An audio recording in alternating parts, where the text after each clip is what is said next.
Wala akong nagawa kundi tanungin ang exact location kung nasaan ang cafe na yon. Tulog na si Pops kaya hindi ko na lang siya ginising.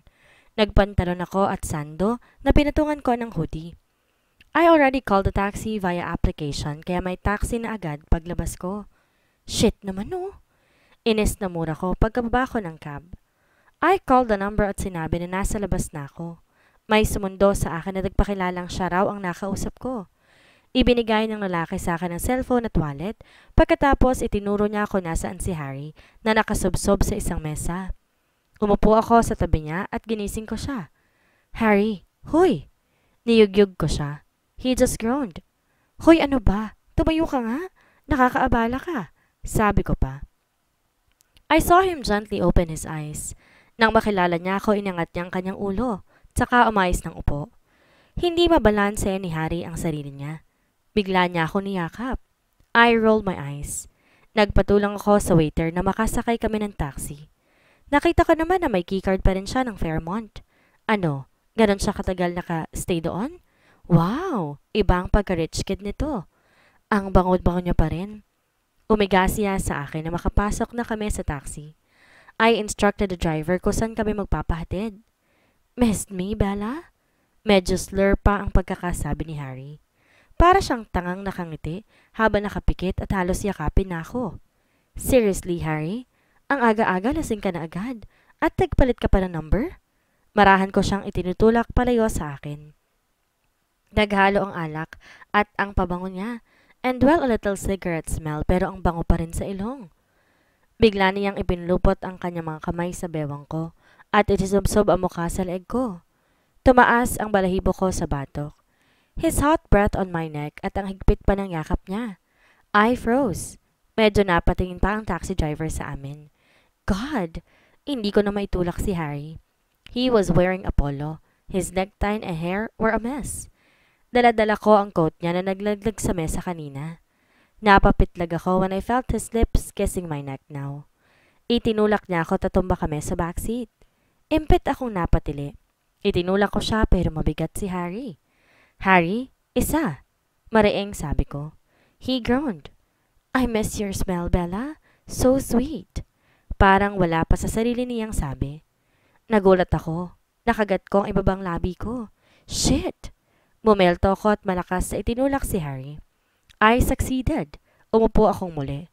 Umurong ako sa kabilang side ng taxi at tinila pahiga ang ulo ni Harry para makahiga siya. Di naman siya tumutol at nakatulog na. Nagpatulong ako sa may bellboy para maibaba si Harry sa taxi at may akyat na sa kwarto niya. Nagbigay na lang ako ng tip nang maihiga na siya sa kama. Napapailing na tingnan ko si Harry. Inilapag ko ang lahat ng gamit niya sa bedside table. Napapamura ko tuwing maiisip ko ang paglapat ng mga labi niya sa leeg ko. I could still feel it. Inubad ko ang mga sapatos niya. Wala akong plano mag-overnight o magtagal. Iniayos ko lang ang paghiga niya. Pabiling-biling siya sa kama. He was moaning at tinitignan ko lamang siya. Nicole, napanganga ko. Seriously? Ako yung nandito pero si Nicole ang tinatawag niya? Well, not that I expected him to drunk call me while he was lying there. Pero, alam mo yun, yung parang nakakagago. Alam niya naman na ako ang kasama niya. He even called me by my name earlier. Kissed me on my neck. Pagkatapos si Nicole ang tatawagin niya? One more look, at bumapadyak na iniwan ko si Harry. Nagpatawag ako ng taxi sa guard. When I got home, I tossed and turned. Mabutit wala akong pasok kinabukasan. Kung hindi, ngarag akong papasok. Hindi naman nagising si Pops, which was a good thing, dahil hindi ko alam ang sasabihin once na mahuli niya ako. Not that I was doing it every day. This was just once. Kinalkal ko na rin ang iPhone ni Harry. True to the waiter's word, number ko lang ang nandoon. Ni kay Nicole, wala. And the iPhone looked so damn new. Wala pang scratch, wala pang ang pictures or anything or what. Matulog ka na, Bella?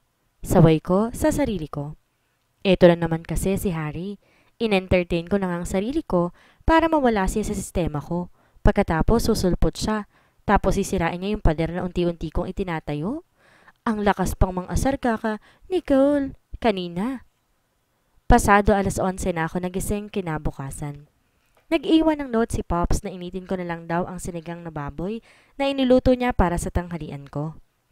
Hindi ko na nga ininit dahil sa gutom. Naglinis ako ng kwarto bago ko nagbukas ng laptop. Nag-uusap na sina Chat, Zoe, Lara at Maureen sa post ko kagabi. Nagbabasa lang ako ng mga comments nila. Si Isa missing in action pa rin. Tsaka ko lang naisip tingnan ng cellphone ko. 5 missed calls and 2 messages. All from Harry's new number. Message 1. Why did you leave? Message 2. Sorry, let's talk. Umismid ako at binura lamang ang mga text niya. Saka ko lang naisip tingnan ng cellphone ko. 5 missed calls and 2 messages. All from Harry's new number. Message 1. Why did you leave? Message 2. Sorry, let's talk. Umismid ako at binura lang ang mga text niya. Mukhaan niya. Siniko lang kausapin niya. Ilalapag ko na sana ang cellphone ko nang tumawag si Harry. Hindi ko pa rin sinisave ang number niya at wala akong balak. What do you want? Tinigasan ko ang boses ko sa pagsagot. He groaned. Just woke up? Parang ikaw pang lasing ah. He chuckled. Buong buo ang boses niya, and it made me miss him when he moaned my name. Napailing ako para alisin yung eksena ng kahalayan na namumuo na naman sa utak ko. Kainis. Ano bang pake mo? At saka bakit ka ba tumatawag? Imbes ay naging sagot ko. Sorry last night. I meant to call you to join me earlier pero nakablock nga talagang number ko sa'yo. He chuckled on the line. So hindi siya nag-try na tumawag before? Kagabi o kahapon lang? Nakaka-disappoint. Whatever. Ayoko rin namang samahan ka if ever. Mahinang sagot ko. He groaned on the other line.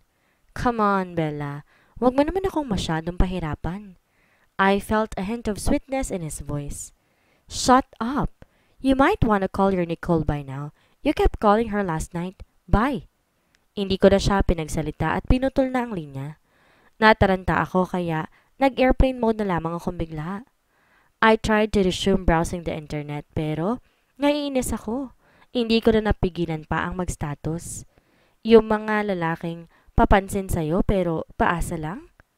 Hay, iba naman palang gusto. Akala yata lahat ng babae magpapakatanga sa kanya kasi gwapo siya. Inihide ko na sina Lara, Zoe, Isa, Maureen, Chat ang status na iyon.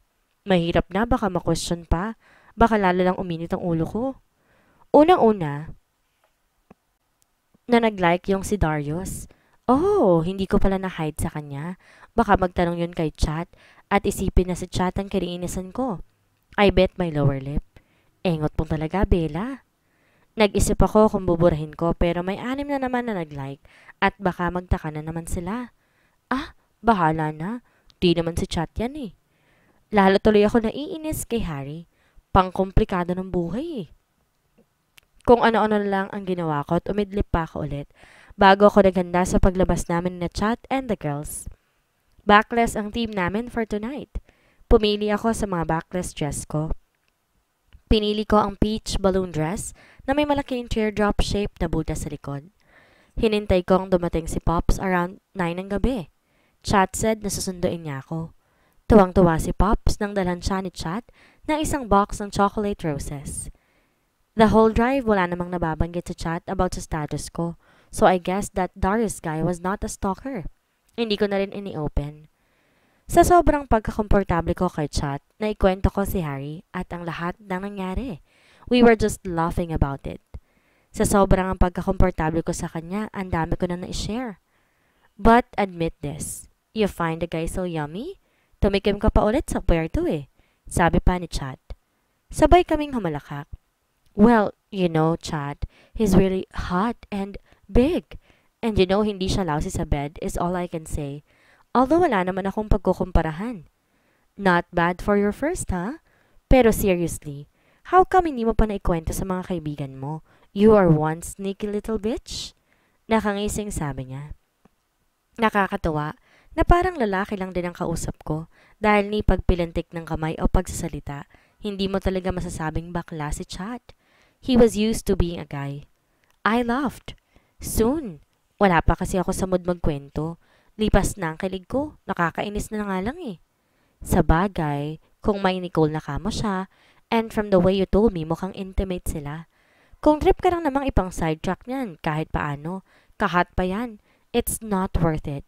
Kahit magaling sa performance. Ngumuso pa si Chad. Yeah, yun nga rin talagang iniisip ko eh. Mahinang sabi ko. We arrived at the meeting place. Kami na lang daw ni Chad ang hinihintay, sabi ni Maureen.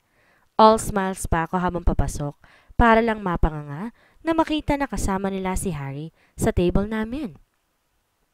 Akbayan mo ko, utang na loob. Marinig kong bulong kay Chad. Hindi ko naman kailan pang sabihin pa ulit dahil automatic na siyang umakbay sa akin. Who is that guy? Bulong niya. Harry. Mahinang sagot ko. Nakita kong nawala ang ngiti ni Harry when he saw us approach. Nakakunot ang kanyang noo at nakatitig lang sa akin. Umiwas ako ng tingin sa kanya. Bakit ka nandito?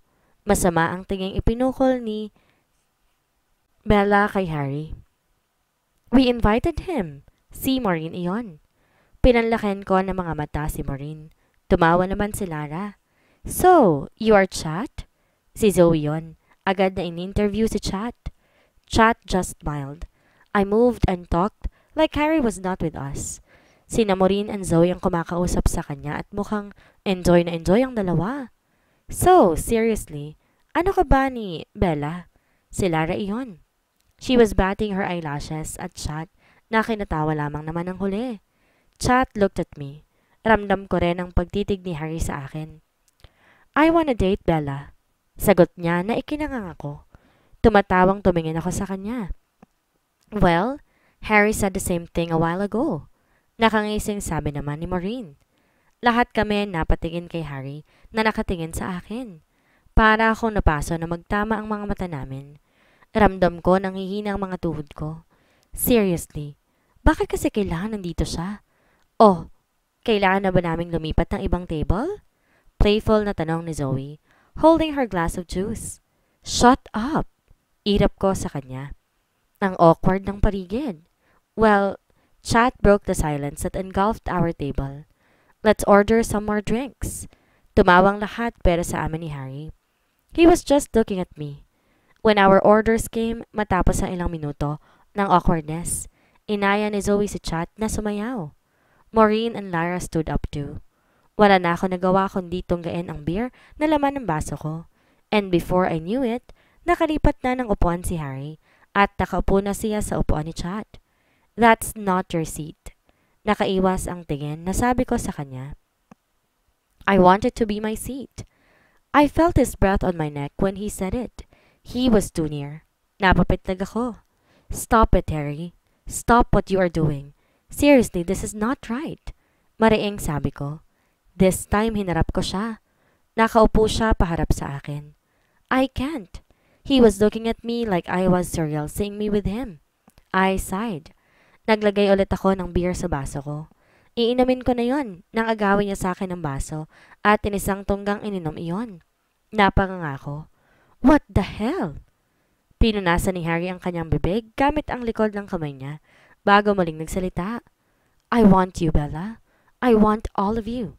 I want to make it clear and I will have you no matter what my method will be. So just stop resisting.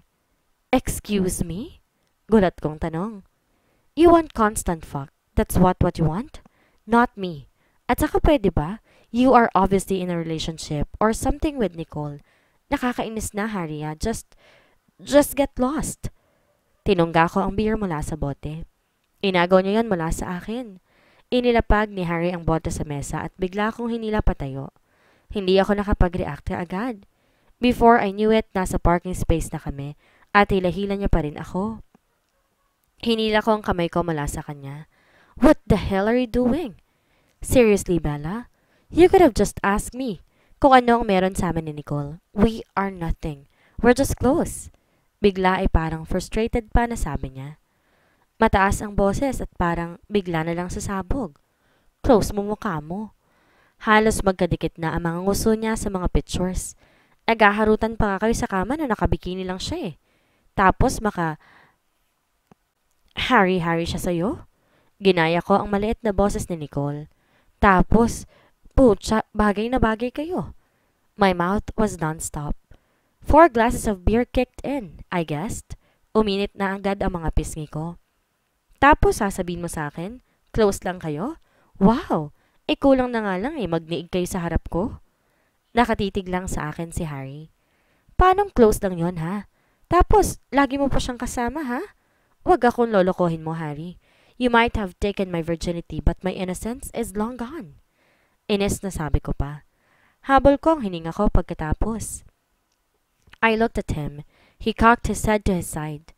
Are you jealous? Huh? Tumaas ang isang kilay ko. Bigla ay nangatal ang labi ko. You're jealous. Now it was not a question. Of course not. I am just stating the facts. Para tigilan mo na ako. Shit. Bakit ba ako nauutal? Kainis. I told you, I won't. Matigas niyang sabi. Pues wala akong pake. Bumalik ka na lang sa pinanggalingan mo. Damn. Hindi na ako mapakali. Kailangan kong panindigan ito. I won't be anyone's fuck buddy or a fling. Well, I had flings before. But with Harry, bukod sa may nangyari na sa amin, I was scared of how he made me feel. All my life, I kept my cool. Flings lang, no strings attached. Kiss and hug or something lang. Not more than that. Kaya nga binagbalakan ako ni Dom. Ayoko yung possessive sila sa akin dahil wala rin naman akong pakialam sa ibang affairs nila.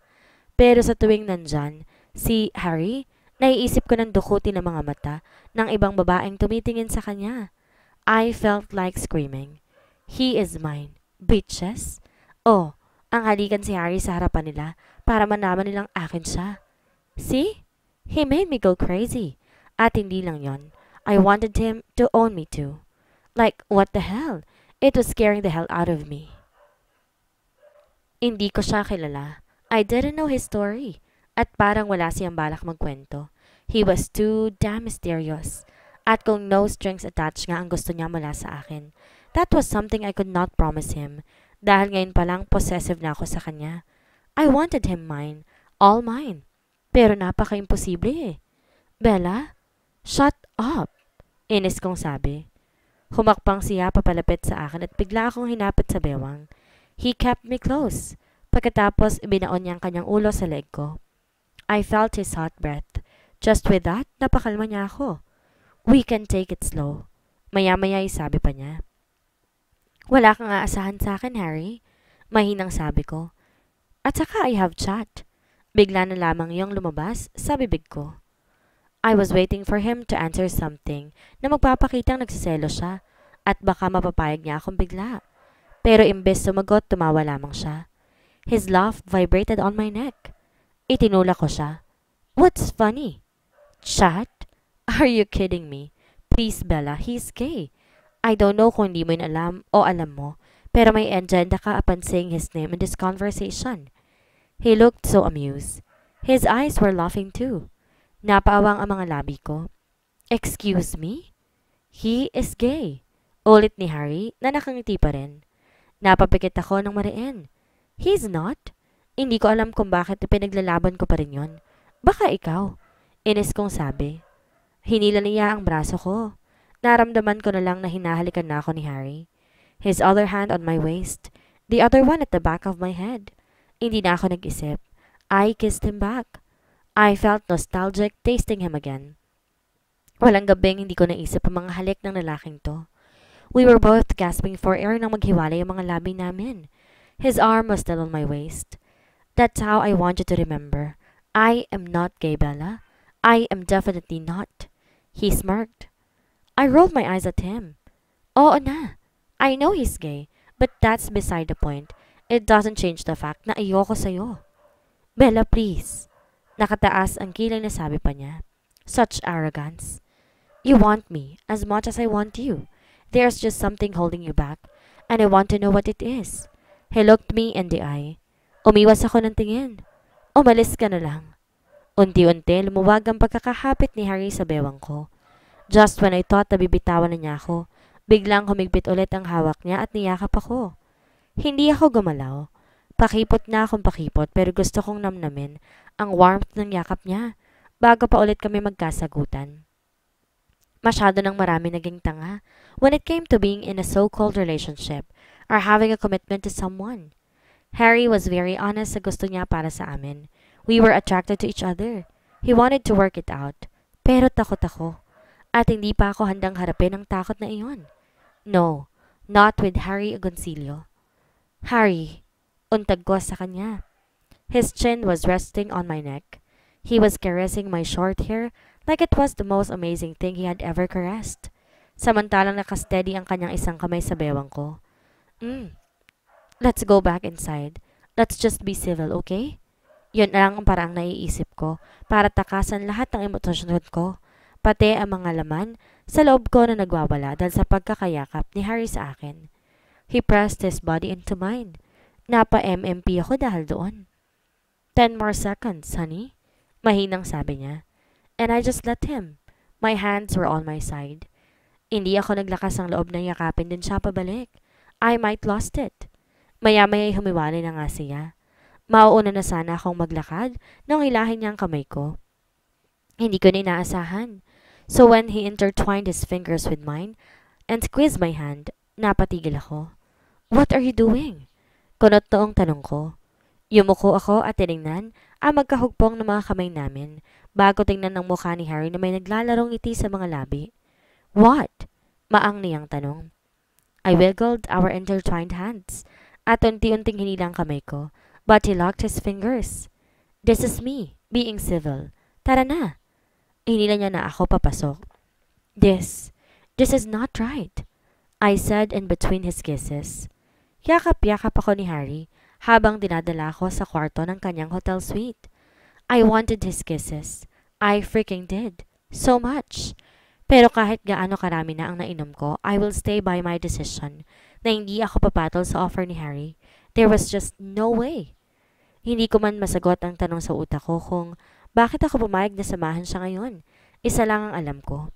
Hindi po pwedeng may mangyari sa amin ulit ngayong gabi. Not now, not ever. Aalisin ko na siya sa sistema ko. Sa halip na sumagot, tuluyan niya ng sinakop ang bibig ko, kasabay ng pagkalaglag namin sa kama. Tumutugon ako sa halik niya, pero siya ang una nagbawi. Ramdam ko ang bigat ng kanyang katawan. Itinukod niya ang kamay niya sa gilid ko. Pagkatapos ay diretsong tumingin sa aking mga mata. My lips slightly parted. We did not have sex, Bella. Relax. He lowered himself, gave me a smack on my lip, then got off on top of me. Agad din akong bumangon. Sinundan ko siya ng tingin at medyo na nalabo na mga mata ko sa hilo, pero okay na ako. Zoe, Maureen, and Lara were with Chat. Wala pa silang alam sa gender ni Chat at hindi ako sigurado kung malalaman nila. Si Chat kasi ang nag-volunteer na ihatid si Maureen since she got wasted. Si Harry naman agad akong hinawakan and told everyone na siya na ang bahala sa akin. Napanguso na lamang ako. Halos hindi na ako binibitawan ni Harry mula na makabalik kami sa loob ng bar. Hindi na rin nagsalita ang mga kaibigan ko. I enjoyed his touches. I was telling myself na ngayon lang naman to. And by what Harry said, I trusted him when he said that. Dumiretso siya sa banyo. I just sat there at the edge of the bed. Tulala. Nagrarambol-rambol ang utak ko. Tumayo ako na maisip kong kailangan ko mag-text kay Pops na hindi ako uuwi. I remembered Harry throwing my bag to the sofa outside. Palabas na ako ng pinto nung lumabas din siya sa banyo. He was half naked at bagong hilamos. He looked so damn glorious with his tattoos and nicely sculpted abs. Where are you going? Kunot noong tanong niya. I saw panic in his eyes. I'm just gonna get my bag. Sagot ko at mabilis nang lumabas. Dinig ko ang bigat ng mga hakbang ni Harry sa pagsunod sa akin. Bella? Tawag niya. Inawakan niya ako sa braso. Stay for the night. May lambing pang sabi niya. I'll just get my phone. I have to text Pops that I won't go home. Malumanin na sabi ko. Inabot ko ang bag at kinuha ang phone. I was typing my message when I felt his hand slide from my waist to my stomach. He was hugging me from behind. He rested his chin on my left shoulder. Hinayaan ko lang siya at pinagpatuloy ang pagtatype. A few seconds more at ramdam ko na ang arousal ni Harry sa bandang pang-upo ko. Harry? Saway ko. Parang bata siya. I will deal with it alone. He pressed himself to me at lalo ko naramdaman ang budding erection niya. One of his hands traveled up and cupped my one breast and pinched it. Harry, isa, saway ko. He chuckled. Sorry, I really love them. They're so soft and so... basta, I like them. He planted a kiss on my neck. Pagkatapos, lumayo na siya sa akin. I sent a message. Pasalampak na naupo si Harry sa harap ko.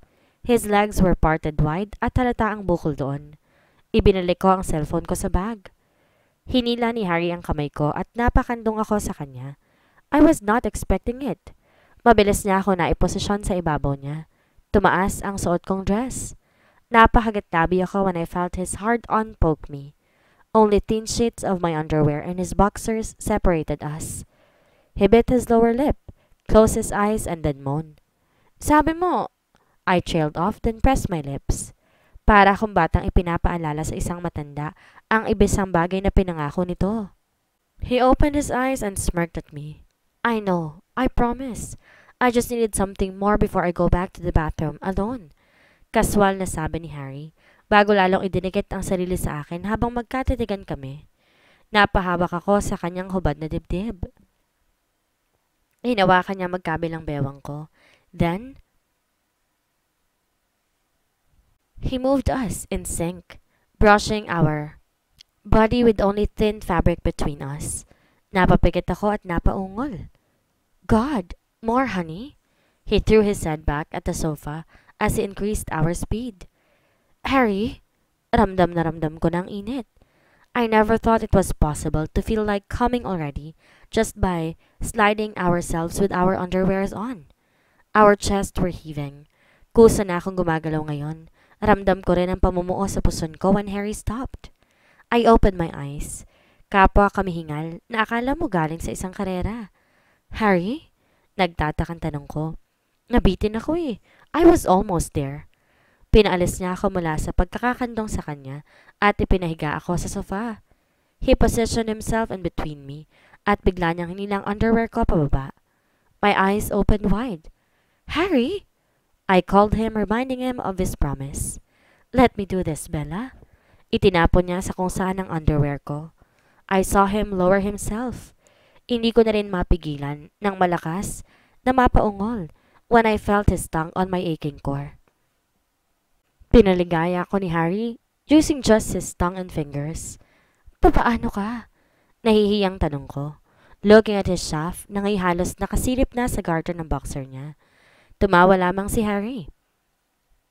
Give me your clothes. I will put them in the washing machine while you go wash yourself in the bathroom, alright? Nakangiting wika niya. Parang wala lang sa kanya na binigyan niya ako ng earth-shattering feeling a while ago. Napatango na lamang ako.